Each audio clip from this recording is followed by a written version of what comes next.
pada pemboran itu sendiri. Oke, di sini ada poin-poin yang akan saya jelaskan. Untuk yang pertama itu adalah kemampuan akhir yang diharapkan. Kemampuan yang diharapkan itu adalah di sini mahasiswa tuh mampu mengetahui tentang tujuan, kemudian tentang fungsi, komponen, sirkulasi dari lumpur pemboran itu sendiri itu seperti apa kira-kira. Kemudian juga ada bahan kajian. Nah, untuk bahan kajian itu sendiri adalah di sini mahasiswa memiliki ketepatan untuk menjelaskan lumpur pemboran itu sendiri seperti apa sih. Kemudian fungsi lumpur pemboran seperti apa, sifat fisik dari lumpur pemboran itu sendiri juga seperti apa, kemudian juga jenis-jenis lumpur pemboran seperti apa, serta sirkulasi dari lumpur pemboran itu seperti apa.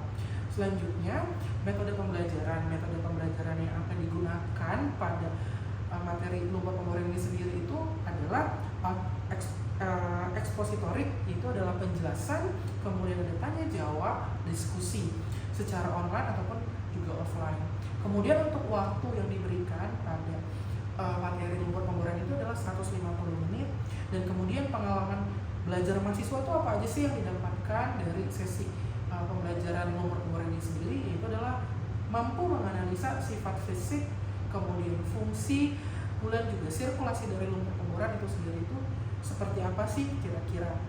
Dan selanjutnya ada kriteria penilaian indikator. Nah, kriteria penilaian indikator itu sendiri di sini ada objektif, otentik, edukatif, accountable, dan juga ada transparansi.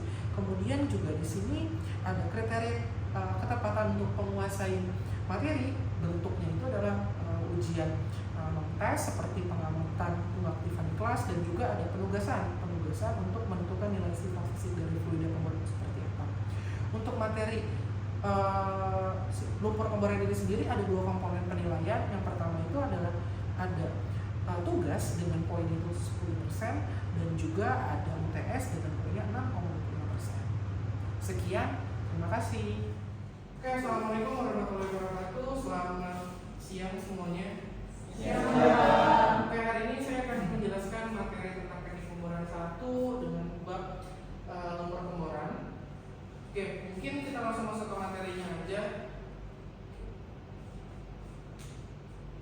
Oke, yang pertama itu lumpur pemboran apa sih? Ada yang tahu nggak kira-kira lumpur pemboran itu sendiri? Ada yang tahu nggak kira-kira? Oke, silakan. Menurut saya Bang, untuk lumpur pemboran sendiri itu dia fluida dipakai untuk pada saat pemboran untuk mengangkat cutting dan fungsi-fungsi lainnya dalam lumpur pemboran sendiri. Oke, yang lain ada yang tahu kira-kira lumpur pemboran itu apa sih kira-kira? Ica? Kalau menurut saya untuk lumpur pemboran itu dimana semua jenis fluida tadi digunakan untuk mengangkat cutting yang ada di dasar sumur untuk diangkat ke permukaan. Oke, betul. Jadi lumpur pemboran itu adalah semua jenis fluida yang digunakan untuk membantu proses pemboran, yang fungsi utamanya itu adalah untuk kita mengangkat sebuah cutting dari bawah ke permukaan. Karena kan dari proses dilakukannya rotary drilling, otomatis kan dia itu akan menghasilkan cutting ya. Nah, dari cutting itu sendiri nanti akan menyebabkan, kalau misalkan tidak diangkat, akan menyebabkan terjadinya permasalahan. Maka dari itu kita diperlukannya fluida pemboran untuk kita bisa mengangkat cutting ke permukaan. Nah, kenapa sih kita perlu melakukan atau menggunakan lumpur pemboran? Di sini sudah saya bagi menjadi 4 bagian. Yang pertama itu adalah untuk meningkatkan produktivitas. Nah, di sini kita bisa lihat meningkatkan produktivitas itu sendiri kan dalam proses pemboran, persentase dari lumpur itu sendiri digunakan apa 15%. Otomatis kalau misalkan kita tidak menggunakan lumpur dengan baik, otomatis akan menyebabkan produktivitasnya itu sendiri akan menurun. Maka dari itu diperlukannya kita menentukan jenis lumpur pemboran yang baik. Kemudian yang kedua itu adalah mengurangi problem. Nah, dari proses pengeboran itu sendiri sebenarnya pada proses pengeboran itu ada yang namanya drilling hazard. Nah, drilling hazard itu adalah proses-proses atau kemungkinan-kemungkinan yang bakal terjadi di lapangan itu sendiri itu seperti apa, meskipun belum tentu terjadi. Nah, sebenarnya untuk mengurangi problem ini bisa kita lihat. Misalkan contoh kita akan membor di sumur X. Nah, sumur X itu misalkan dia hampir sama strukturnya dengan sumur Y. Otomatis kita bisa lihat nih karakteristik sumur Y itu seperti apa sih untuk kita membor di sumur X itu sendiri. Nah, kita bisa mengurangi problem berdasarkan dari si lumpur itu sendiri. Kemudian yang ketiga itu adalah meningkatkan biaya keseluruhan. Otomatis awal saya bilang persentase penggunaan lumpur itu di atas 15%, otomatis penentuan lumpur atau penggunaan jenis lumpur itu harus kita lihat ya, kira-kira mana yang lumpurnya itu bisa menekankan budget cost itu sendiri seperti apa.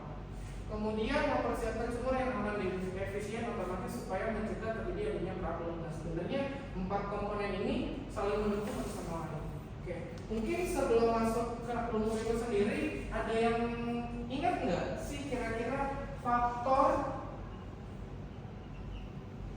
penentuan lumpur pemboran itu, ada yang tahu kira-kira? Ada yang tahu kira-kira? Apa? Cak? Pressure, temperatur, sama keadaan formasi. dan kemudian yang ketiga itu adalah formasi yang ditembus.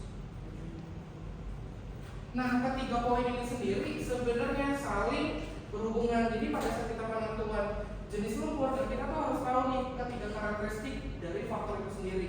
Kayak yang pertama itu adalah sebenarnya yang paling penting itu adalah formasi. Nah, makanya biasanya sebelum kita melakukan pengeboran itu sendiri, orang dan drilling itu pasti akan mendapatkan data dari geologis.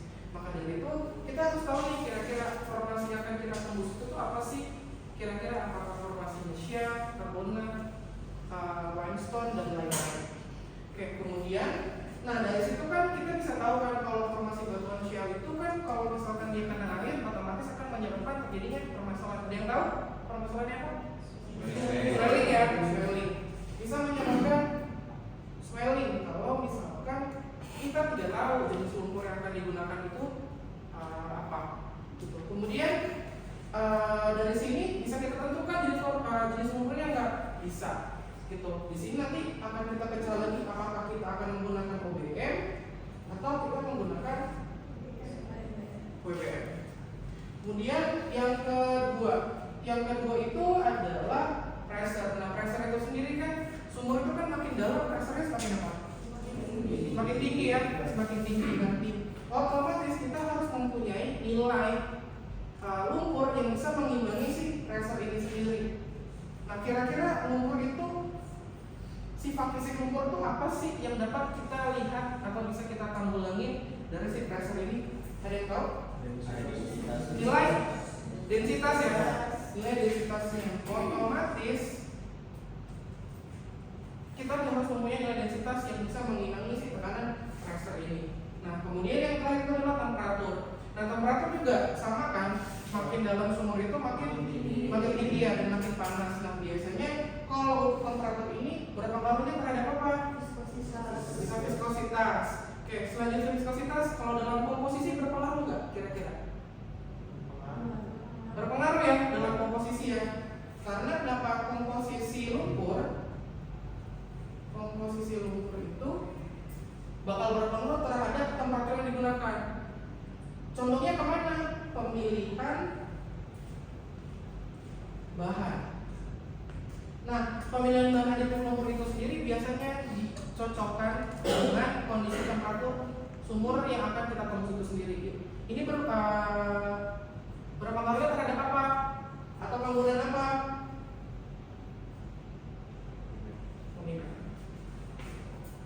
Oke. Nah, ini sebenarnya adalah faktornya, faktor dari jenisnya yang tadi juga ada jenis, temperatur, sama tekanan.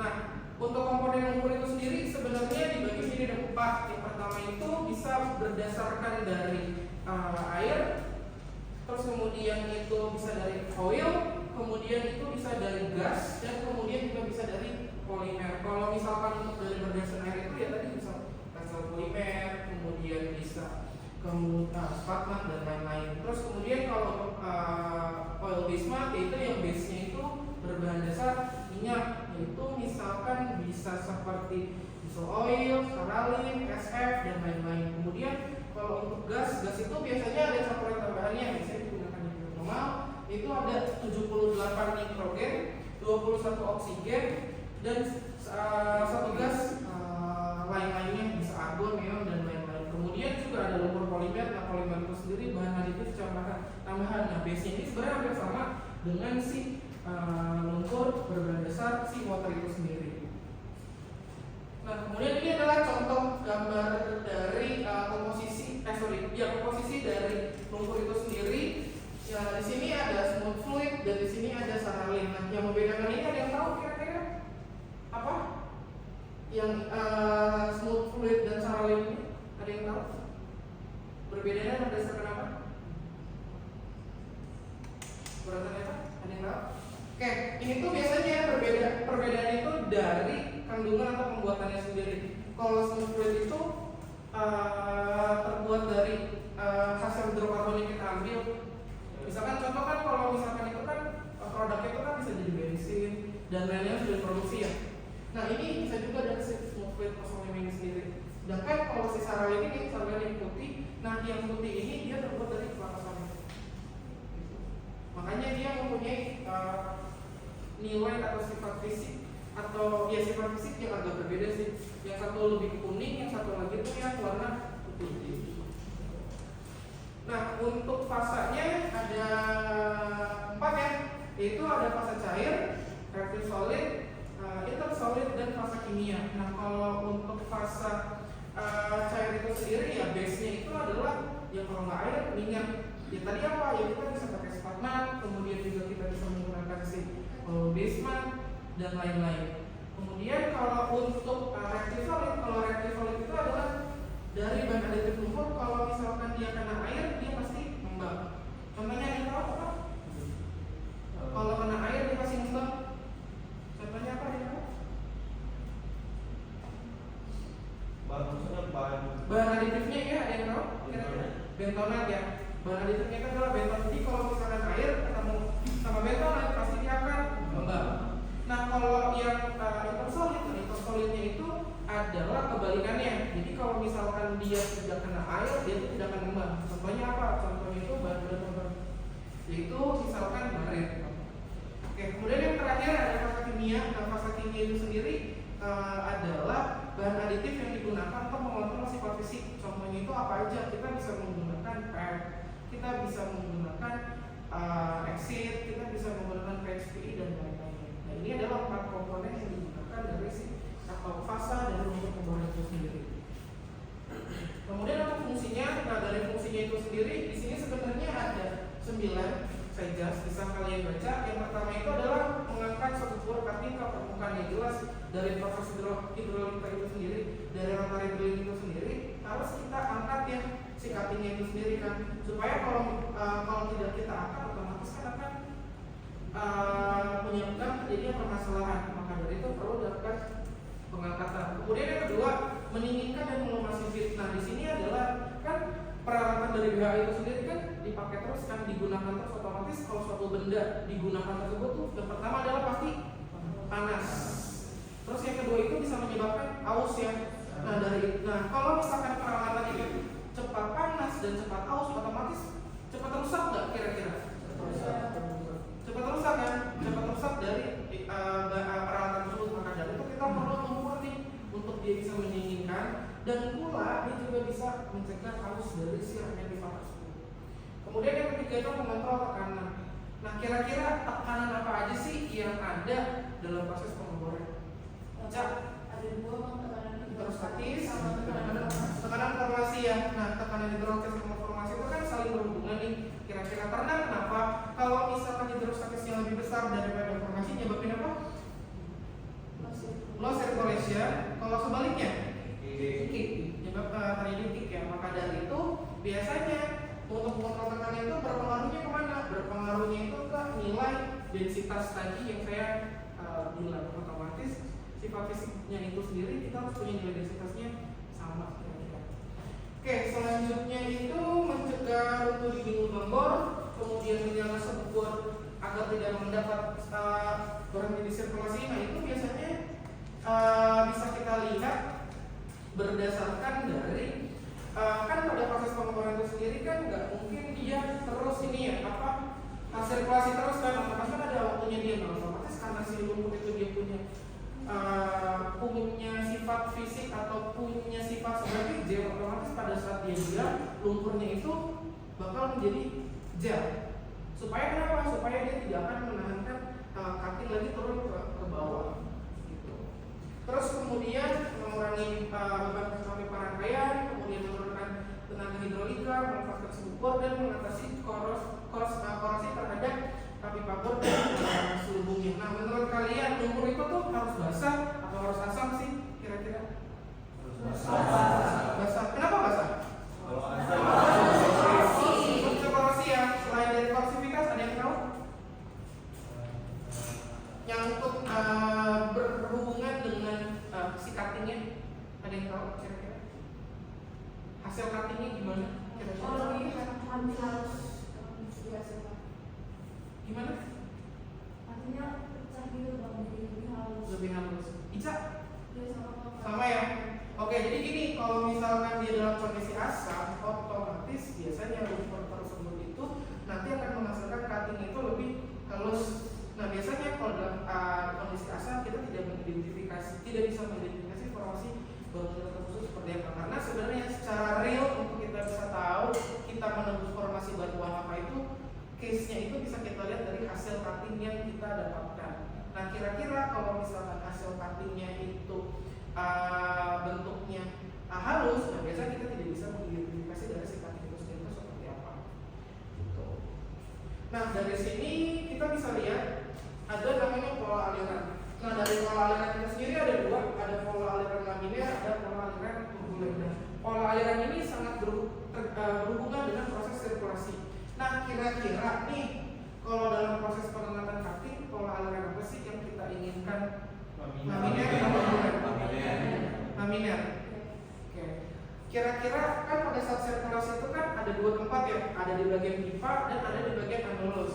Nah, kalau pengatur proses cutting itu di mana? Di pipa apa di anulus? Di anulus ya. Nah, di anulus itu kan, di anulus itu kita lebih condong mana? Apakah kita mau laminar atau kita mau turbulen? Laminar ya. Karena kenapa laminar itu kan arahnya itu kan sejajar ya. Mungkin bisa kita lihat di sini. Ini arah laminar. Laminar itu kan sejajar. Otomatis proses pengangkatan cuttingnya kalau sejajar dengan ini pastinya ke atas. Sedangkan kalau untuk turbulensi itu pola alirannya gimana? Ke segala arah ya. Jadi otomatis bisa naik, bisa turun, bisa ke kanan, bisa ke kiri. Nah, otomatis itu sangat berpengaruh. Nah, dari pola aliran ini sendiri bisa nggak kita analisa bahwa proses pengangkatan proses lumpur yang digunakan itu baik atau tidak? Bisa kita lihat dari sini. Di sini ada contoh case. Di sini ada case dari salah satu sumber X. Itu kita lihat apakah lumpur tersebut itu bisa digunakan itu sudah baik atau belum. Nah, di sini ada 3 metode, ada metode CCA, CTA, sama CCA. Nah, dari ketiga metode ini bisa menggambarkan bahwa lumpur tersebut bisa mendapat cutting dengan optimal. Contoh yang saya ambil di sini adalah CTA. CTA itu adalah cutting transport rasio. Nah, cutting transport rasio itu adalah persentase nilai cutting pada saat ditransportasi dari bawah ke atas itu tuh berapa sih? Nah, batasannya itu adalah 50 gitu. Nah, di sini hasil yang didapatkan itu adalah nilainya dari 70 sampai ke 90. Otomatis jenis lumpur yang digunakan di sumur tersebut ini adalah sudah baik karena apa? Dia bisa mengcutting dengan hasil di atas 70 sampai 90%. Seperti itu. Kemudian selanjutnya ada sifat fisik. Nah, sifat fisik itu yang pertama itu ada densitas. Nah, densitas itu yang tadi bisa berpengaruh yang terhadap tekanan. Kemudian ada reologi. Reologi itu ada viskositas, kemudian pasif viskositas, kemudian yield point dan gel strength. Nah, biasanya untuk reologi itu berpengaruhnya itu terhadap tadi pengantaran dari lumpur itu sendiri, dan ini juga bakal berpengaruh terhadap proses pengangkatan cutting, entah itu dalam sirkulasi ataupun pada saat ini. Kemudian ada filtration loss. Nah, filtration loss itu untuk mengukur kira-kira air dari filtration itu sendiri berapa. Dan dari sini juga bisa kita lihat kira-kira akan menghasilkan marketnya berapa. Tapi perlu diingat untuk filtration ini sendiri ada batasannya. Batasannya itu berapa? Kalau untuk formasi yang mengandung sel reaktif, batasan itu tidak boleh lebih dari 6 cc per 30 menit gitu untuk si filtration loss-nya ini sendiri.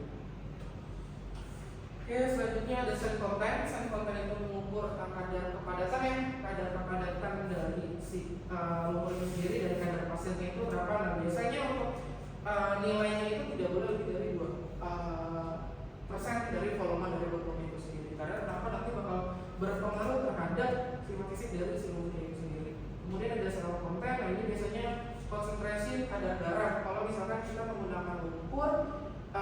yang menggunakan kadar Cl-nya, contohnya apa? KCl.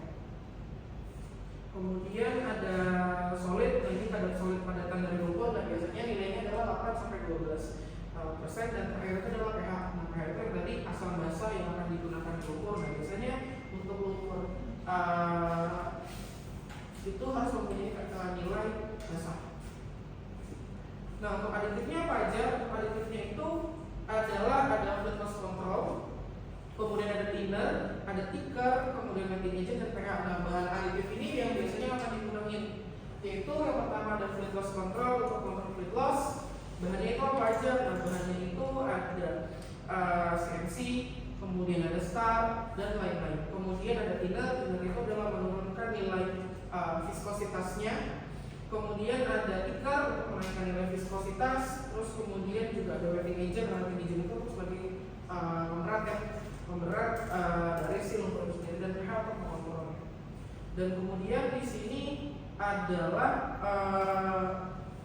sistem sirkulasi. Nah, di sini ada animasinya. Dari sistem sirkulasi itu sendiri sebenarnya bisa kita lihat bahwa lumpur itu pertama kali kita sirkulasikan itu dari simampir, kemudian disirkulasikan ke rantang, kemudian itu kita langsung masuk ke standpipe, kemudian ke tali house, ke swivel, ke kelly, drill pipe, drill collar, keluar di bit, kemudian masuk lagi ke anode untuk lagi naik ke permukaan. Kemudian ada DPS tank, flowline, kemudian show shaker. Nah, show shaker ini adalah tempat peralatan pertama pada saat kita akan melakukan pemisahan antara lumpur sama si cutting itu sendiri. Jadi kan pada saat kita ngangkat lumpur kan dia tuh bawa cutting yang itu kan harus dipisahin. Nah, pemisahan pertamanya itu adalah di show shaker. Dan kemudian ada tambahan lagi, ada di geyser, di center sama di shelter. Kalau di geyser itu untuk memisahkan lumpur dengan larutan gas padatannya. Misalkan kalau ada gas padatan, ada gas terlarut di lumpur tersebut, itu harus kita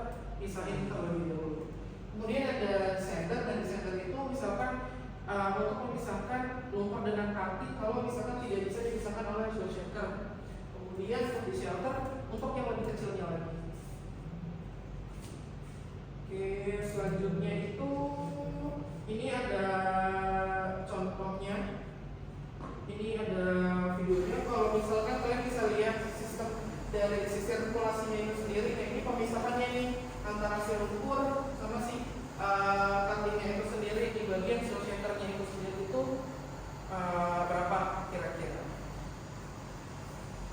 Oke, ini videonya dan ini sistemnya seperti itu. Kemudian ada gambarnya juga. Nah, ini ada prosesnya nih, ini dari proses tadi. Nah, ini pemisahan penyaringan dari lumpurnya itu sendiri. Itu kemudian ini adalah gas parator. Jadi istilahnya kalau misalkan ada gas terlarut dari lumpur sendiri, nah pasti dia akan masuk ke dalam peralatan ini sendiri untuk kita bisa pisahkan antara lumpur sama gasnya itu sendiri. Kemudian yaitu adalah yang terakhir tadi sistem sirkulasi untuk memisahkan dari peralatan conditionnya ada di sender, di shelter, sama di geyser tersebut. Dan yang terakhir adalah ini adalah program casing. Misalkan dalam satu sumur kita mempunyai 4 jenis lubang. Kira-kira yang kita gunakan itu seperti apa? Kemudian di sini ada formasi batuannya. Tadi seperti di awal ada jenis formasi batuan ini akan dilakukan penggunaan lumpurnya. Kira-kira lumpur mana yang cocok akan digunakan di sumur? Kira-kira